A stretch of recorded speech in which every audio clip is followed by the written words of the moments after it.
Kerala story പ്രദർശിപ്പിക്കാനുള്ള ദൂരദർശന്റെ തീരുമാനത്തിനെതിരെ പ്രതിഷേധം കരക്കുകയാണ്.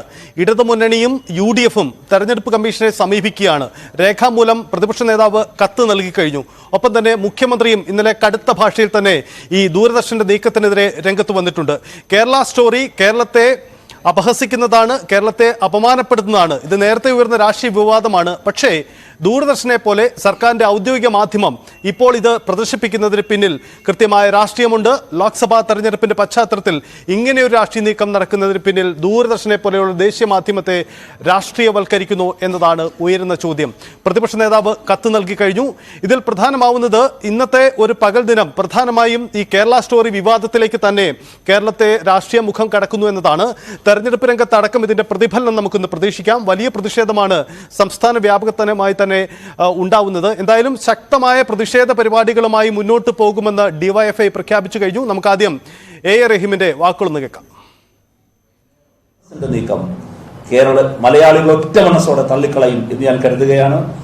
ദൂരദർശൻ കേന്ദ്രം, ദൂരദർശന്റെ കേരളത്തിന്റെ ഇന്ത്യയിലെ ദൂരദർശന്റെ ചരിത്രത്തിലെ ഒരു ഏറ്റവും അപമാനകരമായ ദിവസമായി ഇത് പ്രദർശിപ്പിക്കുകയാണെങ്കിൽ ഈ ദിവസം അടയാളപ്പെടുത്തപ്പെടും എന്നുകൂടി DYFI നിരീക്ഷിക്കുകയാണ്. ശക്തമായ പ്രതിഷേധം ഉയർത്തിക്കൊണ്ടുവരും. മുമ്പ് കേരള സ്റ്റോറിക്കെതിരായി നമ്മുടെ രാജ്യത്തെമ്പാടും DYFI പലയിടങ്ങളിലും അതുപോലെ തന്നെ SFI ക്യാമ്പസുകൾക്കെല്ലാം ശക്തമായ ക്യാമ്പയിൻ കൊണ്ടുവന്നിരുന്നു.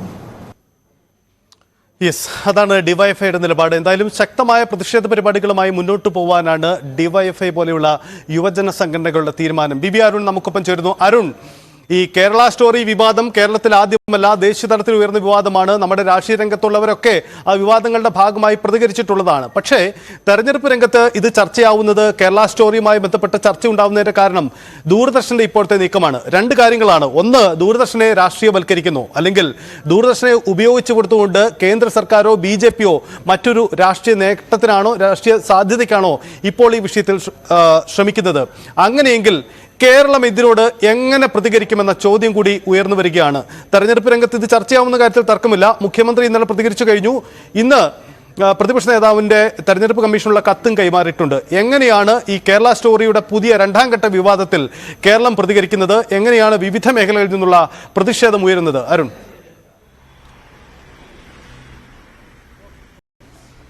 കേരള സ്റ്റോറി വിവാദത്തിന്റെ ആദ്യഘട്ടം പതിയെ ചൂടുപിടിച്ച് വരികയായിരുന്നുവെങ്കിൽ ഇത് വളരെ വേഗത്തിൽ ഇന്ന് ഈ തീരുമാനം പുറത്തു വന്നതിന് തൊട്ടു പിന്നാലെ വലിയ രീതിയിലുള്ള പ്രതിഷേധമാണ് സംസ്ഥാനത്ത് പൊതുവിൽ ഉയർന്നു വരുന്നത്. അതിന് കാരണം തെരഞ്ഞെടുപ്പ് സാഹചര്യം തന്നെയാണ്. തെരഞ്ഞെടുപ്പ് ഒരുക്കത്തിലാണ് സംസ്ഥാനം. അതുകൊണ്ട് തന്നെ എത്ര വേഗത്തിൽ ആ കേരള സ്റ്റോറി വിവാദം പടർന്നു പിടിക്കുന്നത്. ഇന്നലെ മുഖ്യമന്ത്രി പ്രതികരിച്ചു കഴിഞ്ഞു. ദൂരദർശൻ ഈ തീരുമാനത്തിൽ പിന്നോട്ട് പോകണം. ദൂരദർശനെ പോലെ ഒരു ദേശീയ മാധ്യമം ഇത്തരത്തിൽ സംഘപരിവാർ അജണ്ടയ്ക്ക് കുടപിടിക്കരുതെന്ന ആവശ്യമാണ് മുഖ്യമന്ത്രി മുന്നോട്ട് വെച്ചത്. പ്രതിപക്ഷ നേതാവ് ഇന്ന് മുഖ്യ തെരഞ്ഞെടുപ്പ് ഓഫീസർക്ക് നൽകിയ കത്തിലും ഈ സമാനമായാണ് പറയുന്നത്. സമൂഹത്തിൽ ഭിന്നിപ്പുണ്ടാക്കി രാഷ്ട്രീയ ലാഭമുണ്ടാക്കുകയെന്ന സംഘപരിവാർ താൽപര്യമാണ് സിനിമ പ്രദർശിപ്പിക്കുന്നതിന് പിന്നിൽ. സിനിമ സംപ്രേഷണം ചെയ്യുന്ന പെരുമാറ്റച്ചട്ട ലംഘനമെന്ന ഒരു നിയമപരമായ സാധ്യത കൂടി പ്രതിപക്ഷം മുന്നോട്ട് വയ്ക്കുന്നുണ്ട്. അതുകൊണ്ടാണ് തെരഞ്ഞെടുപ്പ് കമ്മീഷന് പ്രതിപക്ഷ നേതാവ് കത്ത് നൽകിയത്. ശക്തമായ പ്രതിഷേധം ഈ വിഷയത്തിൽ സംസ്ഥാനത്ത് ഉയർന്നു വരുമെന്ന് ഭരണ പ്രതിപക്ഷ മുന്നണികൾ, സംസ്ഥാനത്തെ ഭരണ പ്രതിപക്ഷ മുന്നണി ഒരുപോലെ പറയുന്നു. DYFIയുടെ ദേശീയ അധ്യക്ഷൻ A. റഹീം അല്പസമയം വാർത്താസമ്മേളനം നടത്തി. അവർ അല്പസമയത്തിനകം ദൂരദർശൻ തിരുവനന്തപുരത്തെ കുടപ്പനക്കുന്നിലെ ദൂരദർശൻ കേന്ദ്രത്തിലേക്ക് മാർച്ച് പ്രഖ്യാപിച്ചിട്ടുണ്ട്. അത്തരത്തിൽ തെരഞ്ഞെടുപ്പ് രാഷ്ട്രീയത്തിൽ വീണ്ടും ഒരു വലിയ വിഷയമായി മാറുന്നു കേരള സ്റ്റോറി പ്രദർശനം. കേരളത്തെ അപമാനിക്കുന്നതാണ്, കേരളത്തിലെ മതവിഭാഗങ്ങൾക്കിടയിൽ ഭിന്നിപ്പുണ്ടാക്കുന്നതാണ്. അതുകൊണ്ട് തന്നെ ഒരു കാരണവശാലും ഈ തീരുമാനം ദൂരദർശൻ നടപ്പാക്കരുത്, അതിൽ നിന്ന് പിന്തിരിയണമെന്നാണ് ആവശ്യം. ഏതായാലും ഇന്ന് വൈകിട്ടാണ് ദൂരദർശൻ കേരള സ്റ്റോറി പ്രദർശിപ്പിക്കാൻ പോകുന്നത്. അതിനുമുമ്പ് സംസ്ഥാന ശക്തമായ പ്രതിഷേധം ഉയർന്നു വരും. അത് പ്രദർശിപ്പിച്ചാലും ഇല്ലെങ്കിലും സംസ്ഥാനത്തെ തെരഞ്ഞെടുപ്പ് പ്രചരണ വിഷയങ്ങളിൽ ഏറ്റവും പ്രധാനപ്പെട്ട ഒരു വിഷയമായി ഇത് മാറുമെന്നും ഉറപ്പായി കഴിഞ്ഞു. അരുണ, ഇടതുപക്ഷത്തിനും UDF-നും ഈ വിഷയത്തിൽ ഒരേ നിലപാടാണ്, തർക്കമില്ല. കാരണം കേരള സ്റ്റോറി കേരളത്തെ അപമാനിക്കുന്നതാണെന്ന നിലപാടെടുത്തതാണ്. പക്ഷേ ഈ വിവാദവും ഈ സിനിമയും ഉയർന്നു വന്നപ്പോൾ ഏറ്റവും ശക്തമായ നിലപാടെടുത്തത് ഇടതുപക്ഷ പാർട്ടികളാണ്. തെരഞ്ഞെടുപ്പിലേക്ക് വരുമ്പോൾ ഇത് ഒരു സംഘപരിവാർ അജണ്ടയാണ് എന്ന് ഇരുപക്ഷവും ഉയർത്തിക്കാട്ടും. ഇവിടെ പ്രസക്തമാവുന്നത് BJP-യുടെ നിലപാടാണ്. എനിക്ക് തോന്നുന്നു BJP-യുടെ നേതാക്കൾക്കപ്പുറം BJP-യുടെ സ്ഥാനാർത്ഥികൾ എന്ത് നിലപാടെടുക്കുന്നു എന്നത് ഒരുപക്ഷെ പ്രസക്തമാവുന്നത് ഈ വിവാദവുമായി ബന്ധപ്പെട്ടാണ്. നമുക്ക് വരുന്ന മണിക്കൂറിൽ അവരുടെയൊക്കെ പ്രതികരണം പ്രതീക്ഷിക്കാം. എങ്കിലും പൊതുവിൽ സംസ്ഥാന BJP നേതൃത്വം ഈ കേരള സ്റ്റോറിയുടെ ദൂരദർശനിലെ പ്രദർശനത്തോട് എന്ത് നിലപാടാണ് സ്വീകരിക്കുന്നത്? അരുൺ, ബി ജെ പി നേതൃത്വത്തിന്റെ പ്രതികരണം അല്പസമയത്തിനകം ലഭ്യമാകും.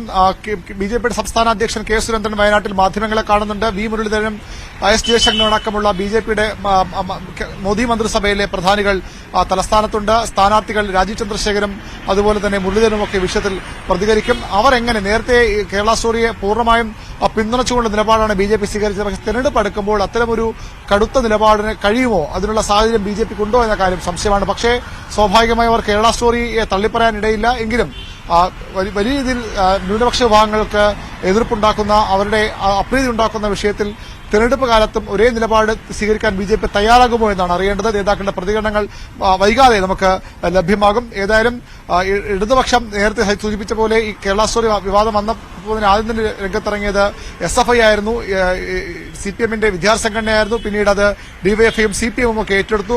പതിയെ പതിയെ കോൺഗ്രസ് ഉൾപ്പെടെയുള്ള മറ്റു പാർട്ടികളും ആ വിഷയം ഏറ്റെടുത്തു. കേരള സ്റ്റോറിക്കെതിരെ ശക്തമായ വികാരം സംസ്ഥാനത്ത് ഉയർന്നു വന്നു. അതിനെ തുടർന്നാണ് അന്ന് ആ നീക്കങ്ങളിലൊക്കെ കേരളത്തിൽ പ്രദർശിപ്പിക്കാനാകില്ല എന്ന ശക്തമായ നിലപാട് തന്നെ പലയിടത്തും സ്വീകരിച്ചത്. പ്രദർശിപ്പിക്കുന്ന നിലപാട് സംഘപരിവാർ സംഘങ്ങൾ സ്വീകരിക്കുകയും ചെയ്തിരുന്നു. പക്ഷേ ഇപ്പോൾ തെരഞ്ഞെടുപ്പ് കാലമാണ്. നേതൃത്വത്തിലും തീവ്രമായ വിഷയം സംസ്ഥാനത്ത് ശക്തമാവുകയാണ്. ശ്രീത്ത് അരുണ, ഒരു കാര്യം കൂടി, ഈ കേരള സ്റ്റോറി കൈകാര്യം ചെയ്യുന്ന പ്രമേയം അത് കേരളത്തെ അപഹസിക്കുന്നതാണ്, കേരളത്തെ തെറ്റായി ചിത്രീകരിക്കുന്നതാണ് എന്നതാണല്ലോ വാദം. എന്ന് മാത്രമല്ല, അതിൽ ആ പ്രമേയമാവുന്ന പല കാര്യങ്ങളിലും കേരളത്തിൽ ഇങ്ങനെ ഒരു കൂട്ടം കുട്ടികളെ അവരെ കൺവേർട്ട് ചെയ്ത് തീവ്രവാദ വിഭാഗത്തിലേക്ക് കൊണ്ടുപോകാൻ ബോധപൂർവമായ ശ്രമം നടക്കുന്നു. അങ്ങനെ പല ഉദാഹരണങ്ങളുമൊക്കെ ഈ സിനിമയിൽ പറയുന്നുണ്ട്. അത് അങ്ങേയറ്റം കേരളം നിരാകരിച്ചതാണ്. കേരളത്തിന്റെ നേതൃത്വമല്ല, പൊതുസമൂഹം തന്നെ ആ സിനിമയല്ല കേരളം, ആ സിനിമയിൽ പറയുന്ന പ്രമേയമല്ല കേരളം ചർച്ച ചെയ്യുന്നത് എന്ന നിലപാട് സ്വീകരിച്ചിട്ടുള്ളതാണ്.